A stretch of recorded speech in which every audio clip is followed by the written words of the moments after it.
Excellent today આજે આપણે ભારતની મુખ્ય બહુહેતુક યોજના વિશે જોઈશું. તેમાં જોઈએ જમ્મુ કાશ્મીરમાં ઝેલમ નદી પર તુલબુલ અને ઉરી યોજના.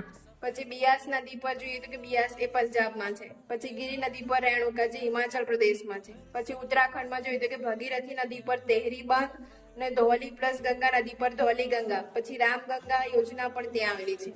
પછી ઉત્તર પ્રદેશમાં જોઈએ તો કે રિહંદ નદી પર રિહંદ અથવા ગોવિંદ વલ્લભ સાગર. એ જ રીતે જોઈએ તો કે બેતવા નદી પર રાણી લક્ષ્મીબાઈ.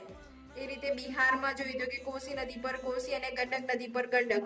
પછી મધ્યપ્રદેશમાં જોઈએ તો કે ચંબલ નદી પર ગાંધી સાગર અને નર્મદા નદી પર ઇન્દિરા સાગર બંધ છે.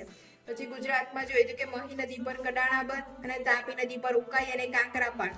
પછી બનાસ નદી પર દાંતીવાડા અને નર્મદા નદી પર સરદાર સરોવર કે જે ગુજરાત, રાજસ્થાન, મધ્યપ્રદેશ અને મહારાષ્ટ્ર સુધી વિસ્તરેલ છે. ઓડિશામાં જોઈએ તો કે મહાનદી પર હીરાકુંડ યોજના કે ભારતનો સૌથી લાંબુ બંધ છે. આંધ્રપ્રદેશમાં જોઈએ તો કે